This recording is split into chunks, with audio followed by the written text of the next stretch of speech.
তোমালোকে কি শুনিবা? সাধু শুনিবা ন? তোমালোকে কেতিয়া ক'বা মোক সাধু? চবেই কাইলৈ ক'বা। আজি কাৰ পাল? আজি মোৰ। আজি কাৰ পাল? অঁ মোৰ পাল। ঠিক আছে দেই। এখন ডাঙৰ হাবি আছিল। কি আছিল?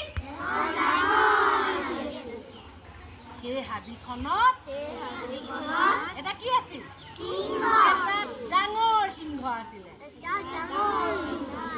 সিংহ আছিল ন? সিংহই কি খায়? সিংহই মাংস খায় ন? সিংহই মানে মাংস ভাত ভাল পায় ন? আমি কি ভাল পাওঁ? আমিও মাংস ভাল পাওঁ, কিন্তু আমিতো কেঁচা মাংস নাখাওঁ, আমি বনালেহে খাওঁ ন? হয় না? কিন্তু সিংহই কেঁচা মাংসই খাই ভাল হয়। আৰু সেইখন হাবিতে কিমান কণ নিগনি এটা আছিলে। ইমান কণ নিগনিটোক কি নিগনি বুলি কয়? কঁঠাল গুটীয়া নিগনি বুলি কয়। কি নিগনি বুলি কয়? কঁঠাল গুটীয়া নিগনি বুলি কয়। নিগনিটোৱে কি কৰিছিল জানা? সি মানে কিবা খোৱা বস্তু পাওঁ বুলি বিচাৰি ফুৰিছিল। সেই সময়টোৱে সিংহটোৱে একদম নাক বজাই বজাই শুই আছিল। নাক কেনেকৈ বজায় বাৰু? বজায় ন? কেনেকৈ বজায়? ন? তেনেকৈ শুই আছিল। নিগনিটো টুক টুক টুক টুক টুককৈ দৌৰি গৈ সিংহটোৰ গাৰ ওপৰতে উঠি নাকটোৰ ওচৰ পাওঁতেই সিংহটো সাৰ পাই গ'ল। কাৰণ নিগনিৰ নেজডাল তাৰ নাকত বোলে সোমাই গ'ল। সি কেনেকৈ কৰিলে? হাতচি বুলি কেনেকৈ মাৰিলে? হাতচি মাৰিলে। আৰু কি হ'ল বুলি ভাবি জাপ মাৰি উঠি নিগনিটোক থাপ মাৰিলে। কেনেকৈ ধৰিলে? থাপ মাৰি ধৰিলে। আৰু নিগনিটোক ক'লে, আজি তোক মই নিগনিয়ে কি কৰিলে জানা?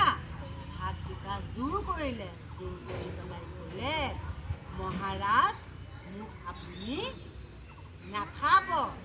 কেতিয়াবা আপুনি বিপদত পৰিলে মই আপোনাক বিপদৰ পৰা ৰক্ষা কৰিম। সিংহই কিবা এটা ভাবিলে। কেনেকৈ ভাবিলে? এনেকৈ ভাবিলে ন? বাৰু হ'ব যা, তোক এৰি দিলোঁ, তইনো মোক কি ৰক্ষা কৰিবি? তই সৰু নিগনিটোক এৰি দিলি। এনেকৈ দিন গৈ আছে। কেনেকৈ আছে? দিন গৈয়ে আছে। এদিনটো চিকাৰীয়ে জাল পাতি থৈছিলে। সিংহটো পানী খাবলৈ গৈছিল সেইটো ৰাস্তাই দি। গৈ পেলাই চিকাৰীয়ে পতা জালতে সিংহটো কি হৈ গ'ল? ফচি গ'ল। আৰু সিংহটোৱে একদম চিঞৰিবলৈ কি কৰিবলৈ ধৰিলে?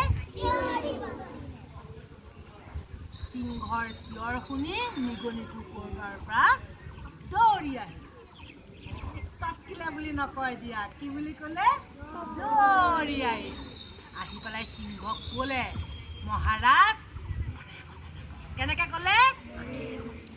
মনে মনে থাকক মহাৰাজ, আপুনি মনে মনে থাকক। সেই বুলি নিগনিয়ে এডাল এডালকৈ জালখনৰ ৰছীবোৰ কি কৰিবলৈ ধৰিলে? কুটিবলৈ ধৰিলে। নিগনিৰ দাঁত বৰ টান ন? কুটিবলৈ ধৰিলে। জালখন কুটি আৰু সিংহটো কি হ'ল? মুকলি হৈ গ'ল। এতিয়া তোমালোকে কি বুজি পালা বাৰু? ডাঙৰে সৰুৱে সহায় কৰিব পাৰে নে নোৱাৰে? মানে সৰুৱেও ডাঙৰক সহায় কৰিব পাৰে।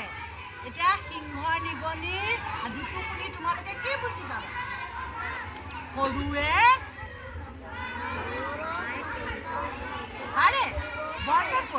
সৰুৱে ডাঙৰক